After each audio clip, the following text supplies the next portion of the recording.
This needs to be resolved today, gentlemen. We aren't waiting any longer. Threats will not expedite this process. We will proceed as planned.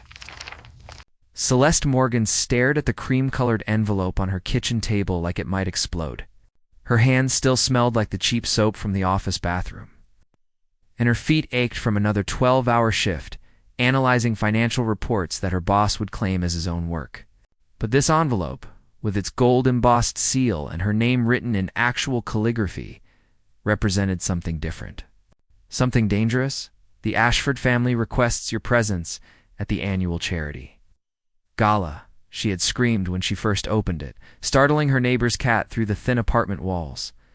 3 years of working as a junior analyst at Ashford Industries, 3 years of brilliant reports buried under someone else's name, and finally, someone had noticed. Or so she hoped. "Don't get your hopes up, Celeste," she whispered to herself, smoothing down the emerald dress she'd found at a consignment shop. It was beautiful, probably worth a fortune when it was new. But the hem had been repaired twice, and there was a tiny stain near the waist she'd covered with a brooch. Still, it was the best she could manage on a salary that barely covered rent in the city's cheapest neighborhood. Arriving at the Lion's Den, the Ashford estate sat on 5 acres of perfectly manicured gardens, with a mansion that looked like it had been transported directly from a European palace. Celeste's taxi, which she'd splurged on because the subway didn't run this far into the wealthy suburbs, looked pathetically out of place among the Bentleys and Rolls-Royces lining the circular driveway. "You sure this is the right place, miss?" the driver asked, eyeing her through the rearview mirror with concern. "Unfortunately, yes," Celeste replied, handing him the carefully saved bills that represented her food budget for the next week. The mansion doors opened. Before she could knock, revealing a butler whose expression suggested she'd arrived through the servants' entrance by mistake. Behind him, the sound of classical music and sophisticated laughter drifted through halls decorated with crystal, chandeliers, and artwork that probably cost more than her entire neighborhood.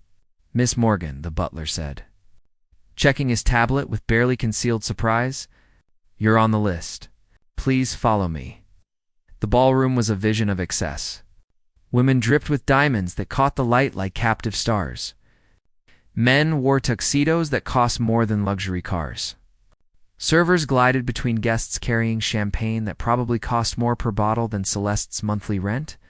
And there, holding court near a marble fireplace, stood Julian Ashford. The prince, and his court, he was insufferably handsome, which somehow made everything worse. Tall, with dark hair styled in that effortlessly expensive way, wearing a tuxedo that fit him like it had been painted on his muscular frame. But it was his eyes that truly defined him. Cold blue, calculating, cruel.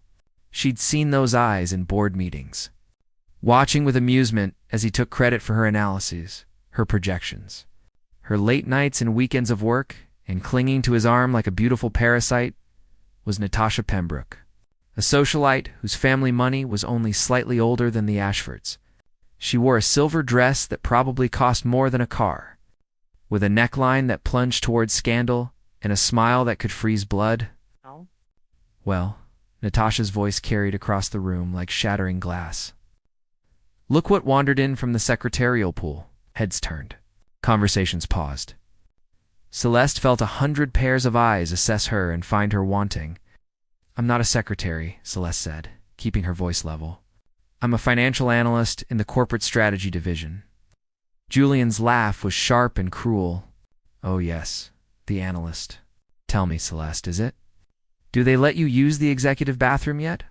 Or are you still slumming it with the janitors?" More laughter rippled through the nearby guests. The kind of laughter that comes easy to people who've never worried about rent or food, or whether their shoes would last another month. "That's enough. Julian." The voice was warm but firm, and everyone turned toward it. Theodore Ashford, the founder and patriarch of Ashford Industries, approached with the kind of presence that commanded respect rather than fear. At 70, he still had sharp eyes and a straight back. Wearing his tuxedo with the casual comfort of someone who'd been wealthy so long, he'd forgotten to be impressed by it. "Miss Morgan," Theodore smiled, extending his hand, "I'm delighted you could join us. I've been reading your market analysis. Brilliant work, truly brilliant. Celeste felt her heart skip. He knew. Theodore actually knew about her work. "Thank you, Mr. Ashford," she said, shaking his hand. "That means everything to me." "Father," Julian interrupted, his voice tight with irritation. "Surely we have more important guests to attend to." "The game begins." Theodore's expression cooled as he looked at his son. "More important than recognizing talent?" "I think not." He turned back to Celeste. "I specifically requested you be invited tonight. There are some people I'd like you to meet, some opportunities we should discuss." The triumph Celeste felt lasted exactly 3 seconds. Just long enough to see the expression on Julian's face transform from annoyance to something far more dangerous. She'd embarrassed him in front of his father, in front of his girlfriend, in front of everyone who mattered in his carefully constructed world. Natasha leaned close to Julian, whispering something that made his jaw tighten and his eyes narrow. When he looked at Celeste again, she saw her mistake clearly written in his cold blue stare. She wasn't here to be recognized. She was here to be destroyed. "Please join us for dinner," Theodore said warmly, oblivious to the undercurrents swirling around them. "I've seated you at the main table," as Celeste followed him toward the dining room. She caught Julian's whisper to Natasha, barely audible above the music. "Let's show this little charity case exactly where she belongs."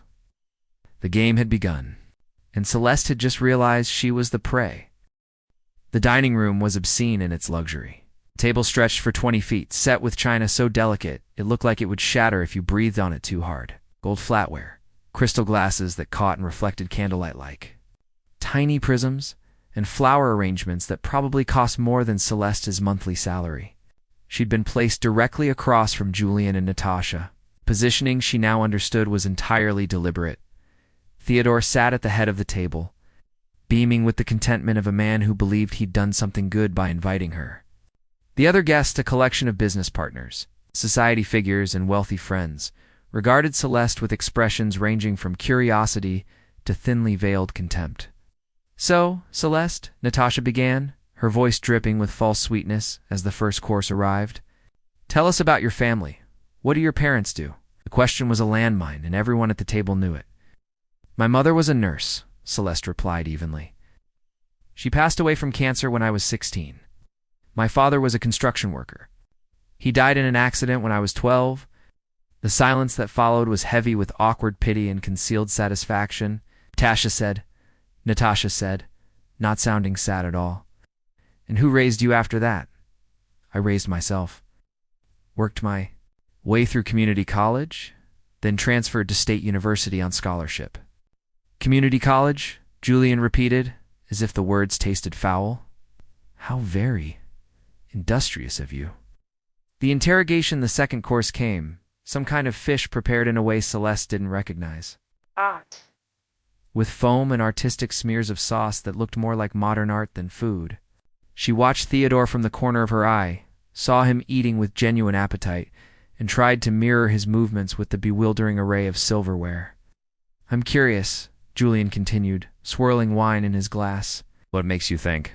You belong here? Among people who've actually earned their place?" Julian Theodore warned, but his son ignored him. "No, Father, I'm genuinely asking. This woman shows up in a dress that's clearly been worn by someone else first, with her discount education and her tragic backstory, and expects what? A handout. Recognition for doing the job she's already paid to do." Celeste felt heat rise in her chest, her face, but she kept her voice calm. "I expect to be judged by the quality of my work, not the price of my dress or where my parents worked." "The quality of your work," Julian laughed. "Let's discuss that, shall we? Father, do you know who actually wrote that brilliant market analysis you praised? The one that predicted the semiconductor shortage and saved the company $40 million? Theodore's eyes lit up. "Of course, it was your strategy team's report." "My strategy team," Julian said, his smile cruel and triumphant. "That's right, my team, my report, my success. Miss Morgan here might have contributed some basic data entry, but the real analysis, the insights that mattered, came from professionals with proper education and training." The lie was so smooth, so confident, that Celeste almost doubted herself for a moment. But she'd spent 6 months on that analysis, working late into the night, running scenarios and models until her eyes burned. Every conclusion, every recommendation, every word had been hers.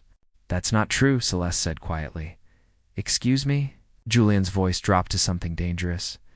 "That analysis was mine. Every projection, every model, every recommendation. You didn't write a single word of it." The trap spring shut. The table went silent. Even the servers paused in their movements. Julian's face reddened. "How dare you accuse me of—" "I have proof," Celeste interrupted, surprising herself with her own courage. "Emails, time-stamped documents, my original models, everything." "You little," however, Natasha cut in smoothly, standing up with her champagne glass. "I think we're all getting a bit too serious. This is a party, after all. Let's have some fun."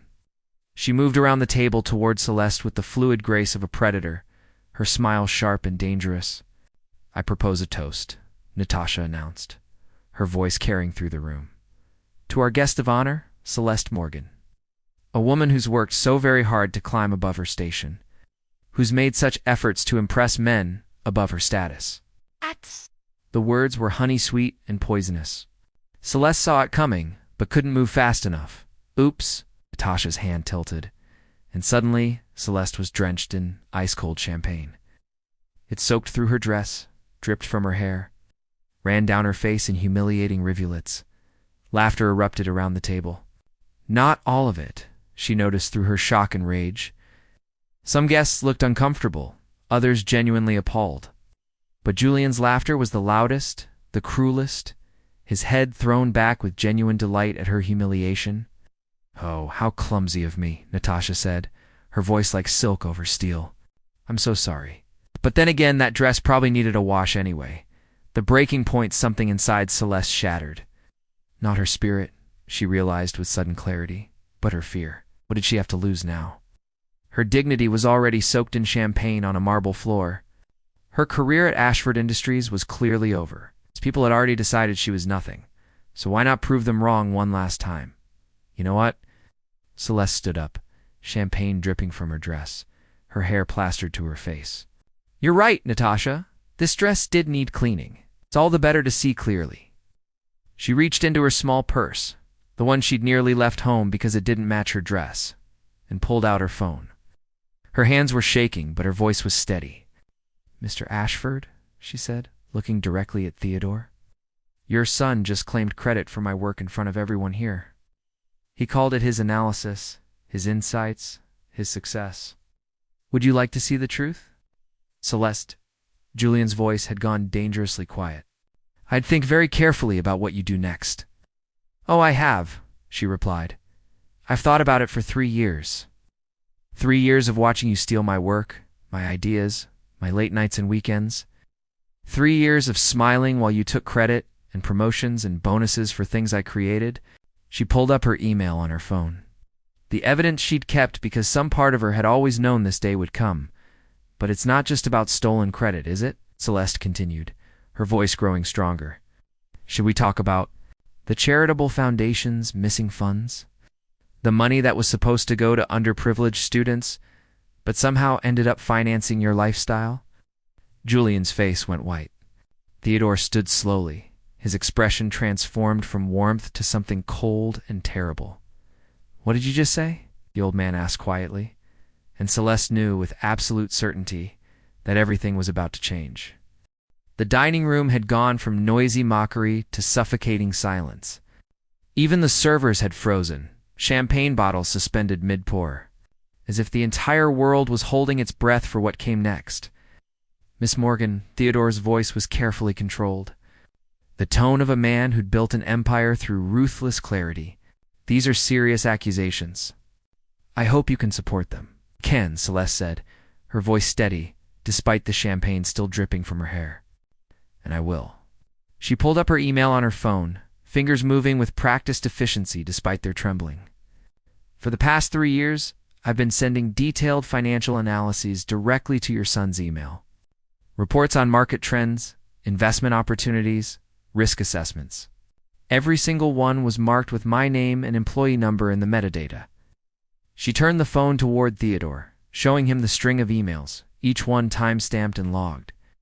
"These reports were later submitted to the board under your son's name, with my authorship removed and his added.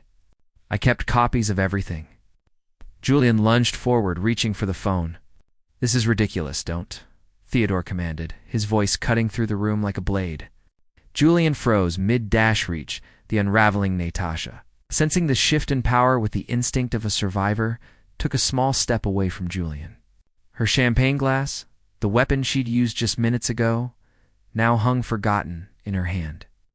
"That's not all," Celeste continued, emboldened by Theodore's attention.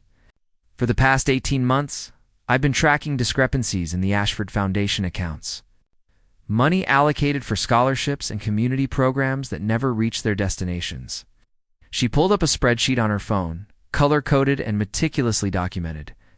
$600,000 has been diverted through shell accounts. The transactions were authorized by someone with executive access to the Foundation's systems. "Let me see that," Theodore said, his face carved from stone. Celeste handed him her phone. The room watched as the old man scrolled through her documentation, his expression growing darker with each swipe. Around the table, the wealthy guests shifted uncomfortably, conversations dying mid-whisper. This wasn't entertainment anymore. This was witnessing the fall of an empire's prince. "This is absurd," Julian said, but his voice had lost its confidence. "She's clearly fabricated these documents." A desperate attempt to save face after embarrassing herself. "Julian," Theodore's voice was quiet, which made it somehow more terrifying. "These transaction codes match our internal systems. The timestamps align with board meetings where you presented your analyses." He looked up, his eyes meeting his son's with something that looked like heartbreak wrapped in fury. "Tell me this isn't true. The prince's defense crumbles, father. You can't possibly believe this woman over your own son. She's clearly obsessed with me, jealous of my success." "Your success?" Celeste laughed, a sound with edges sharp enough to cut. "You mean my success that you stole? The semiconductor analysis that saved the company $40 million? I worked 6 months on that. I missed my grandmother's funeral to finish it on time." Her voice cracked, and she hated herself for it, but she pushed forward. "I sent it to you with a note asking for feedback before the board presentation. You never replied. 2 weeks later, you presented it as your own work and got a promotion. And a bonus. And your father's pride?" She turned to Theodore. "I have the original document with editing history showing every version, every late-night revision, every calculation. Your son's name doesn't appear in the metadata until the final version he submitted to the board. Enough." Julian slammed his hand on the table, making crystal glasses jump and champagne slosh. "You're a nobody from nowhere, wearing a second-hand dress and throwing around accusations you can't prove." Actually, a new voice interrupted. "She can prove it." Everyone turned toward the doorway where a middle-aged woman in a business suit stood holding a tablet. Celeste recognized her as Margaret Chen, Theodore's personal attorney and one of the few people in the company who'd ever spoken to her with basic respect. "Allies emerge, Mr. Ashford," Margaret said, walking into the room with the calm efficiency of someone who dealt with corporate disasters regularly. "I apologize for interrupting, but Miss Morgan contacted me earlier this week with concerns about financial irregularities. I've spent the past 3 days conducting an independent audit." She handed the tablet to Theodore. "Everything she's told you is true. Your son has been systematically stealing credit for her work and embezzling from the Foundation. The evidence is comprehensive and, I'm afraid, legally devastating." Oh. Julian's face had gone from white to red to a sickly gray. "You can't believe this.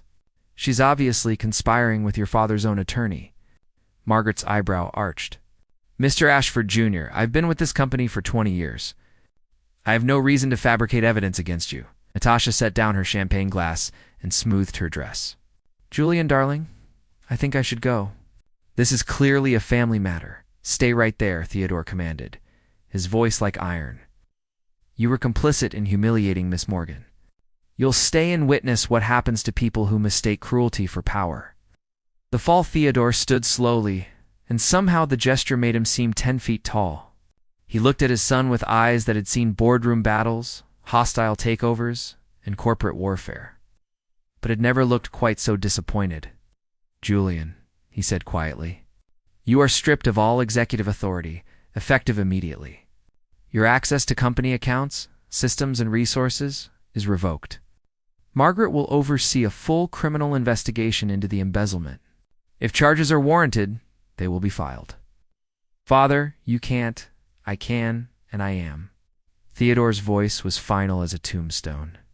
You stole from your own company's charity. You built your reputation on someone else's brilliance. You're not the man I thought I raised. You're not the man I wanted to leave this company to. Julian's face crumpled, the arrogant mask finally shattering. Please, Father. I can explain. I can fix this, no, Theodore said simply. You can't. Security will escort you from the premises. You're no longer welcome in Ashford Industries or this house. As if summoned, 2 security guards appeared in the doorway. Julian looked around the room desperately, seeking allies, finding none. Even Natasha had turned away, suddenly fascinated by the pattern on her champagne flute. This is because of her. Julian pointed at Celeste with shaking finger. You're destroying your own son for some nobody? No, Theodore interrupted. You destroyed yourself through your own choices. Miss Morgan simply had the courage to tell the truth. New beginnings. As the guards escorted a still protesting Julian from the room, Theodore turned to Celeste. She stood there, still dripping champagne, her cheap dress ruined, her hair plastered to her face. But her chin was high and her eyes were clear. Miss Morgan, Theodore said gently, I owe you an apology. Multiple apologies. For not seeing what was happening under my own roof? For allowing my son to steal your work and your credit? For inviting you here tonight where you were treated abominably you didn't know, Celeste said. I should have known. I should have looked closer, asked more questions, been less blinded by pride in my son. He gestured around the room. This dinner is over. Guests, please leave. I have business to discuss with Miss Morgan. The wealthy crowd dispersed with surprising speed, suddenly eager to escape what had become a disaster rather than entertainment. Natasha tried to slip out with them, but Theodore's voice stopped her. Not you, Miss Pembroke. You'll be returning that necklace. It was purchased with embezzled foundation funds. Natasha's hand flew to her throat, to the diamonds she'd worn so proudly. Her face went pale as she realized the implications. But Julian said it was a gift from his legitimate bonus. It wasn't. Margaret stepped forward with papers. That necklace cost $80,000. Charity money meant for scholarships. You'll return it now, or we'll add theft charges to the investigation. Ow. As Natasha fumbled with the clasp, practically sobbing, Celeste felt something unexpected. Not triumph exactly, but a sense of balance being restored to a universe that had tilted wrong for two. Long that he offered when the room finally emptied, leaving only Celeste, Theodore, and Margaret. The old man sank into his chair like he'd aged a decade in an hour. What now? Celeste asked softly. Theodore looked up at her and she saw genuine respect in his eyes. Now, Miss Morgan, we discuss your future. You've proven yourself to be brilliant, honest, and brave. 3 qualities I desperately need in this company. He pulled out his phone. First, I'm authorizing a full audit of every report submitted under Julian's name for the past 3 years. Any work you did will be properly credited, and you'll receive the bonuses and recognition you should have received originally. Celeste felt tears prick her eyes, but blinked them back. Second. Theodore continued, I'm offering you Julian's former position as Vice President of Corporate Strategy. With a salary to match, full benefits, and a seat on the board. Mr. Ashford, I can't. You can, and you will. You've earned it 100 times over. His smile was sad but genuine. I lost a son tonight. Not because of you, but because of who he chose to become. But perhaps I've gained something more valuable, someone with the integrity this company needs. Margaret nodded. I'll have the contracts drawn up by Monday. Aftermath 3 months later, Celeste stood in her new office on the executive floor, looking out over the city. Her office, with her name on the door and her diplomas finally framed properly on the wall. Theodore had not only given her the position, but had funded her return to graduate school. She'd be starting her MBA in the fall. She'd heard that Julian was working for a mid-level investment firm now. His reputation in tatters, his engagement to Natasha dissolved the moment the money disappeared. She felt no satisfaction in his downfall, only a quiet sense that justice, however imperfect, had been served. Her phone buzzed. A text from Theodore. Board meeting in 20 minutes. They want to hear your 5-year strategy plan. Show them what real brilliance looks like. Celeste smiled, straightening the jacket of her new suit, properly tailored this time. It's paid for with her first legitimate bonus. She gathered her presentation materials, the product of weeks of careful analysis and planning. As she walked toward the boardroom, her heels clicking confidently on marble floors that no longer intimidated her, Celeste thought about that night 3 months ago. The champagne dripping from her hair, the cruel laughter, the moment she decided her dignity was worth more than their approval. Sometimes the greatest power comes not from fitting into someone else's world, but from having the courage to expose its flaws and demand better. The boardroom doors opened, and Celeste walked through them, head high, ready to prove that talent and integrity would always triumph over arrogance and theft. This was her empire now.